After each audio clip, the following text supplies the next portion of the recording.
Senior Vice President of Flight Operations for Delta Airlines. In this role, he was responsible for the safety and operational performance of Delta's global flight operations, as well as pilot training, crew resources, crew scheduling, and regulatory compliance. He also flew inline operations as an A320 captain and previously flew the B727, B737, B757, and B767 during his career. He got the A's and B's down, that's right. A former United States Air Force officer and F-15 fighter pilot, Dickson is a distinguished graduate of the class of 1979, along with my boss, Pete Bunce, at the U.S. Air Force Academy, as well as a graduate of the Georgia State University College of Law, magna cum laude. Administrator Dickson, thank you for being here today, and we look forward to your remarks.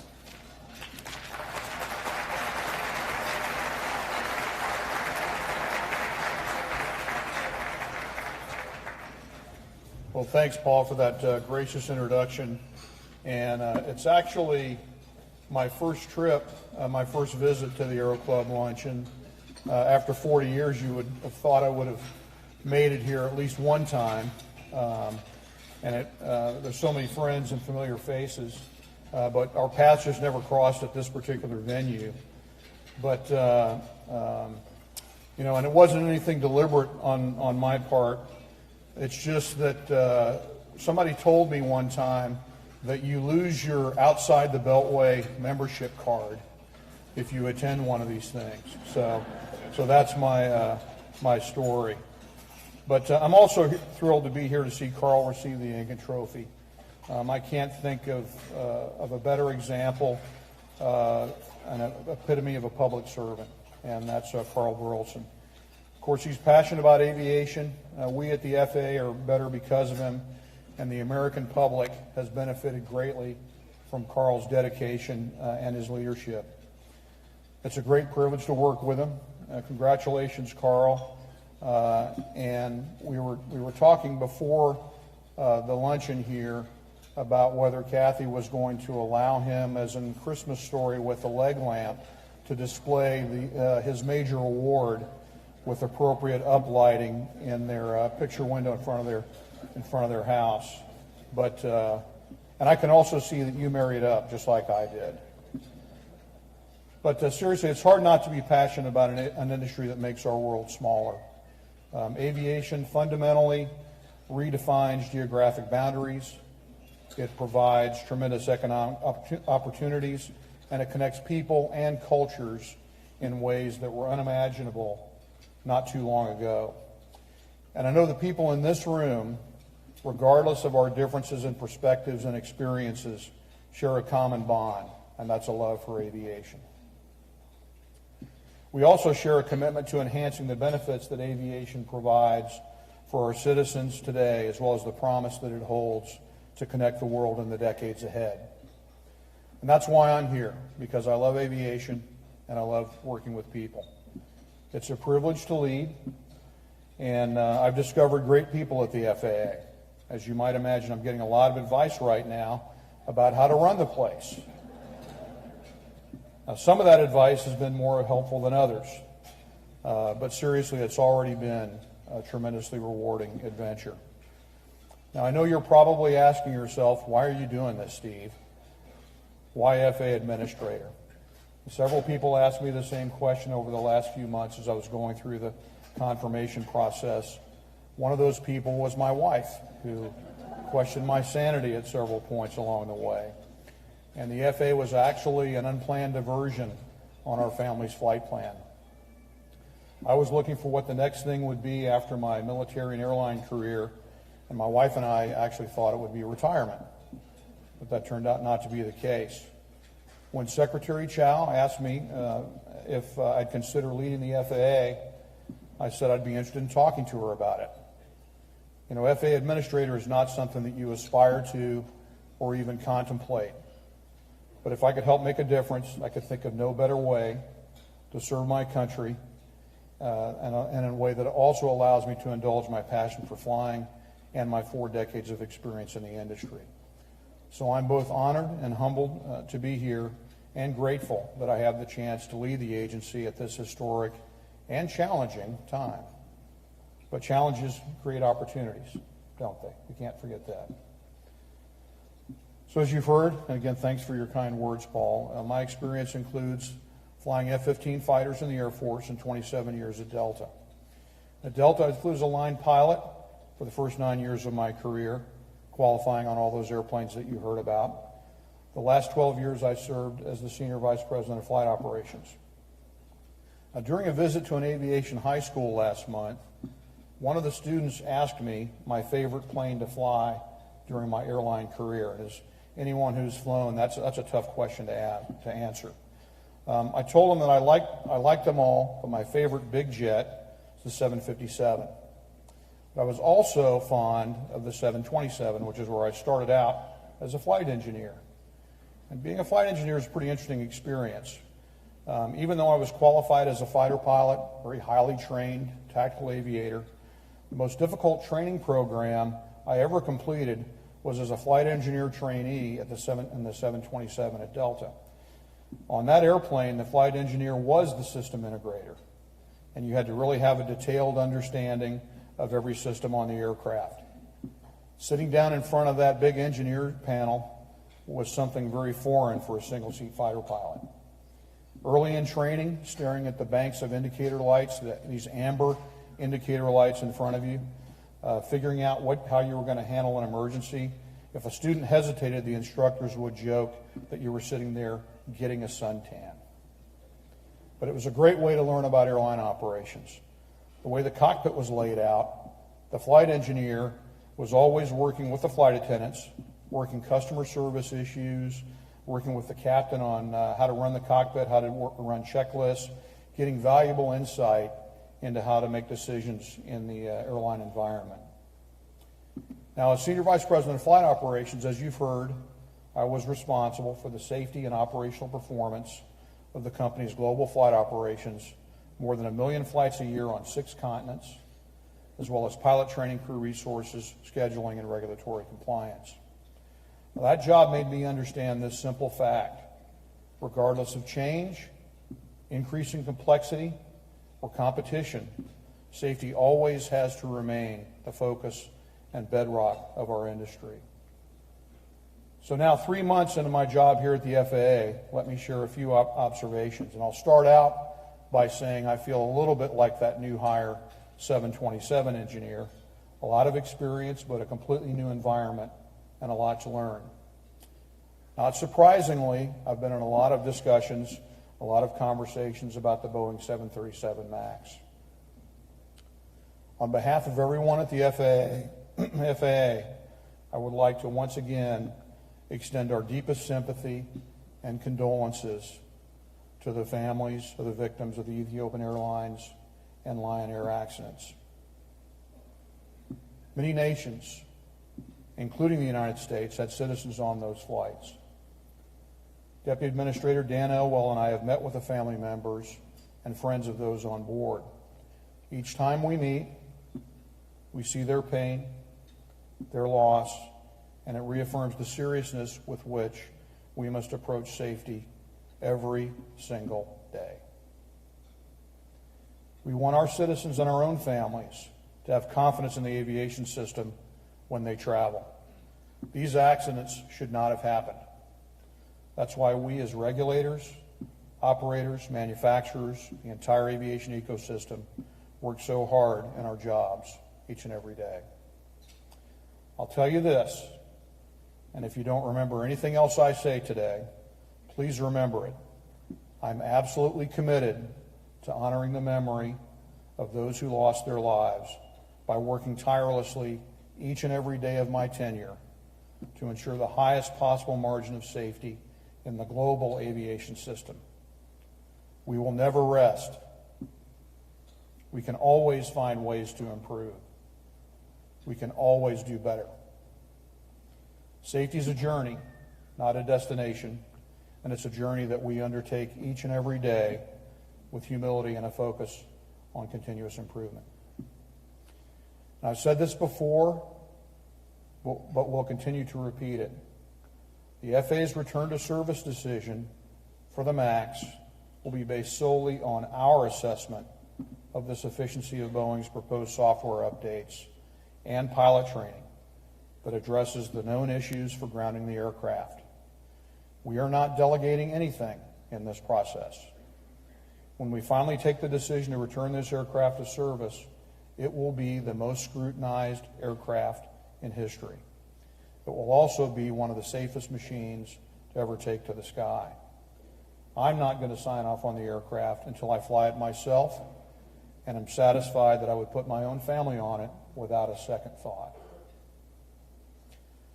As both Dan and I have said, we welcome scrutiny and we welcome the feedback on how we can improve our processes. Several independent reviews have been undertaken on the MAX and on the FAA's certification and delegation processes. The first of these to be completed was one that we commissioned, asking 9 other authorities to join us in the Joint Authorities Technical Review, or JATR, to assess the Boeing 737 MAX Flight Control System certification. Never before have 10 authorities come together to conduct a review of this sort. And I want to emphasize that we invited this probing review by our peer regulators. That's the FAA at its best. We welcome the JATR's recommendations, and I appreciate their thorough review and their hard work. We also created a technical advisory board, or TAB, as you've probably seen it referenced, made up of FAA chief scientists and experts from the U.S. Air Force, Volpe National Transportation Systems Center, and NASA. The TAB's job is to conduct an independent review of the proposed integrated flight control system, training, and continued operational safety determination for the MAX. The TAB recently briefed members of Congress and myself on their progress and the status of Boeing's and the FAA's response to the return to service action items. Our work also continues on the Department of Transportation's IG audit of the 737 MAX, as well as congressional investigations. And we welcome the recent recommendations by the National Transportation Safety Board. Finally, we're awaiting a report from the Secretary's Special Committee on Aircraft Certification. This blue ribbon panel was established earlier this year to advise and provide recommendations to the Department on policy-level topics related to certification across the manufacturer spectrum. I'm here to tell you that willingness to accept critique is a sign of humility and transparency. It's also a strength. I've seen this firsthand as I've met our regulatory counterparts around the world. They appreciate and they value U.S. leadership. They understand that by working together, we will all be better and be able to raise the bar on global aviation safety. Now, going forward beyond the MAX, some key themes are emerging regarding aircraft certification processes, not only in the U.S., but around the world. I'm committed to addressing each of these issues, and they include moving toward a more holistic versus transactional item-by-line item approach to aircraft certification, integrating human factors considerations more effectively throughout the design process as aircraft become more automated and systems become more complex. And finally, ensuring coordinated and flexible information and data flow during the oversight process.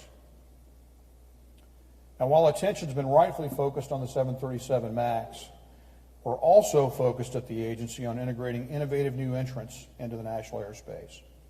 If you've been watching your FAA Twitter, Facebook, and Instagram feeds recently, and I'm not a social media guy, so hopefully you've been watching them, you've certainly seen the boom in the unmanned aircraft and commercial space sectors.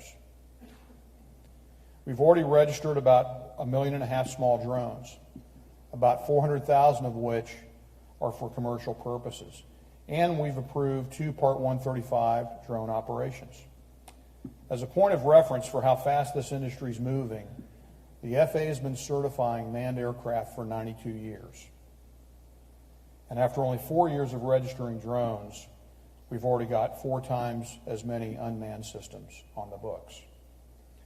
UPS and FedEx are actively participating in trials to speed up the delivery of small packages and are working on type certificates for small autonomous drones.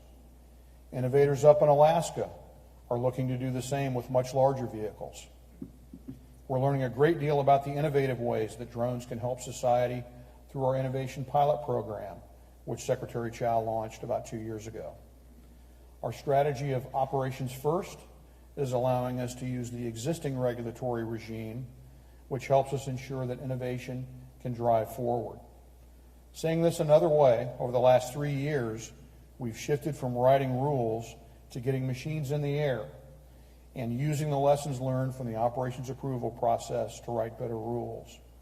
Our vision is to integrate rather than segregate unmanned systems into the National Airspace System. Now, through the Integration Pilot Program, you probably know we're partnering with 9 state, local, and tribal governments and industry to inform UAS regulations, policy, and guidance by learning from practical applications. Perhaps more importantly, these efforts have become the match that's lighting a creative fire in the industry for what this novel new form of transportation might achieve. Flying taxis, otherwise known as urban air mobility, are on the horizon and chomping at the bit to begin airspace testing. According to the FAA UAS team, we're currently engaged with the builders of more than 15 electric vertical takeoff and landing aircraft projects. Airframers are eyeing a potential renaissance in supersonic civil aircraft, something I never thought I would see during my career. And startup civil space companies are looking to connect New York and Shanghai in less than 40 minutes. Commercial space launch activity has ramped up tenfold in the last few years. Just yesterday, we saw a successful FAA licensed and certified commercial space launch, which deployed 60 communication satellites to low Earth orbit. On the small aircraft end of the spectrum, life-saving automation technologies are coming to smaller and smaller aircraft. Late last month, one of our prominent avionics manufacturers unveiled a new product development that highlights the promise. In a nutshell, if the pilot of a small plane equipped with this technology becomes incapacitated, the passengers now have a chance. They push a button on the panel, and the automation takes over and lands the plane at the nearest suitable airport. Imagine that. So all this is exciting. As the regulator, we must find ways to operate ahead of the rate of change in the industry. This will require us to improve continuously and avoid bureaucratic inertia. We have to leverage our collective experience without allowing the attitude of, well, we've always done it that way, to be an obstacle. So how do we reconcile the tension between incredibly bright and innovative minds and fast-moving technologies with a reinvigorated regulatory agency that wants and needs innovation, but at the same time maintains safety as its North Star? Well, we do it by sticking to our core values of safety through integrity, innovation, and people.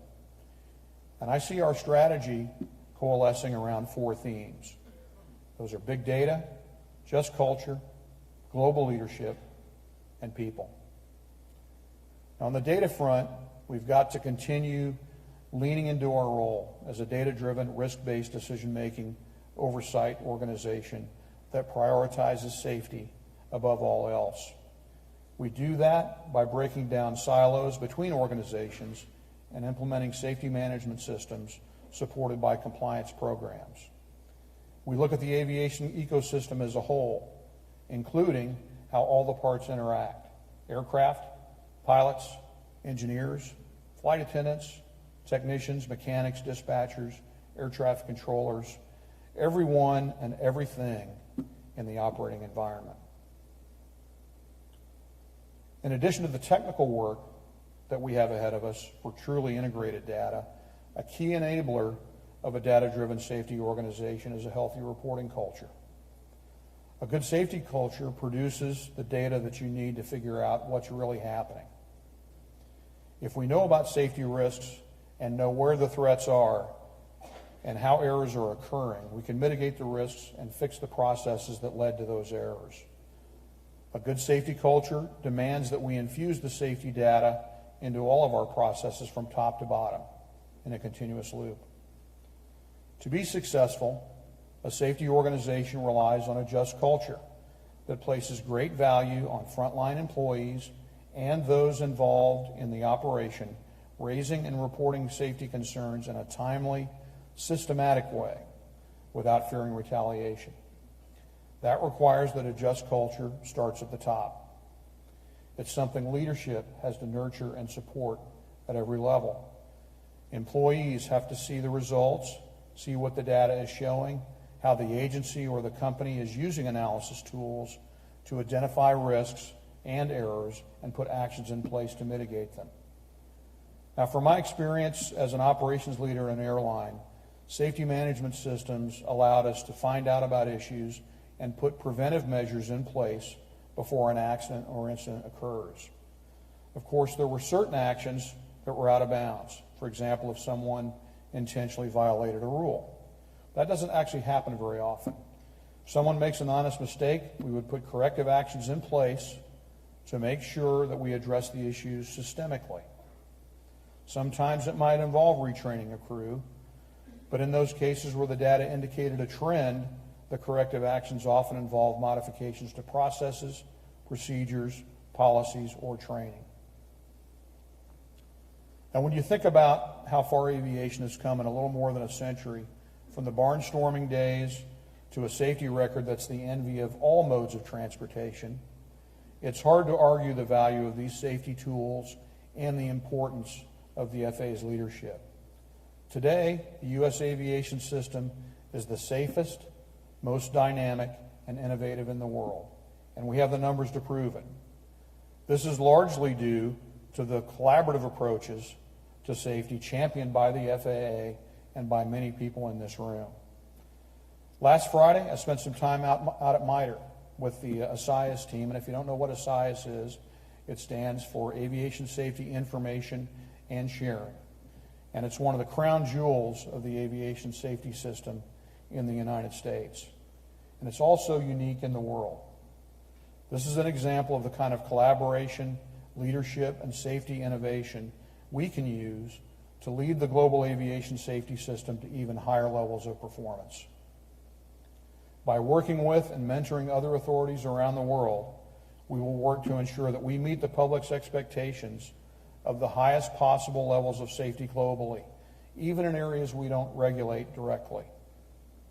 Over the years, if you think about it, the FAA has done more than any other organization around the world to promote and develop global aviation safety. We have an opportunity to do even more, and we will do more. Think about why you're here. At our core, we're all about working together to increase the margin of safety, because without that, we have nothing. Now, maintaining the highest levels of safety while adapting to technological advancements is a key part of that success for all of us here and around the world. Without safety as a foundation, we can't have a vibrant aviation industry in any country, much less between countries. And as it is, our international air transportation network is a tightly woven fabric that's dependent on all of us making safety our core value. And that brings me to my final point, people. We live in an exciting time in aviation with new emerging technologies and capabilities. I've told some that this might be the most exciting time in our business since the introduction of the jet engine, or maybe all the way back to the DC-3. But at its core, a huge operations and regulatory agency like the FAA is made up of people. People who are driven to serve, people with families, hopes, dreams, and aspirations, people who want satisfying and fulfilling careers. I have the utmost respect for the job that they do every day, making sure our skies are safe and that the operation of the system is as efficient and serves the public as well as it possibly can.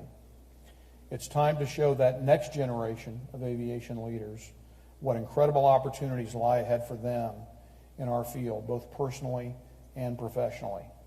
It's the people who will innovate and collaborate to take us to the next level of safety, operational excellence, and opportunity. You know, aviation's hard lessons and the industry's hard work have paved the way to creating a global aviation system with an enviable safety record. But as I said earlier, safety is a journey, not a destination.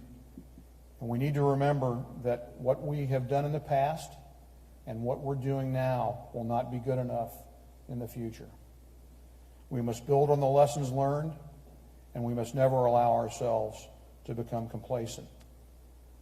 Those lessons teach us that in order to prevent the next accident from happening, we have to look at the overall aviation system and how all the pieces interact. If we don't do this and instead focus on a single factor, we will miss the opportunities to improve our margin of safety. That will require truly integrated data enterprise-wide. When our data and our organizations are kept in silos, we may miss information that could provide an opportunity to make important safety decisions that will improve processes or even prevent accidents entirely. We have to be constantly learning from each other, regulator and those we regulate, to help each other improve. That's the only way the system is going to get better. We at the FAA are prepared to take the lead in this new phase of system safety, a task that we approach with a spirit of humility and openness. That's a strength that we have as a country. We will lead. We have to. So thanks again for your hospitality and your time today. I look forward to getting to know those of you I have not had the opportunity to work with much better, and it's great to be with you, even if we are inside the Beltway. Thank you.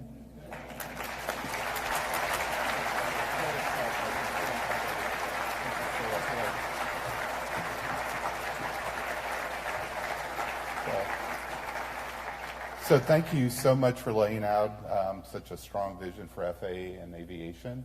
And you're welcome back anytime now that you've penetrated the inner sanctum of the Beltway. And with that, a small token.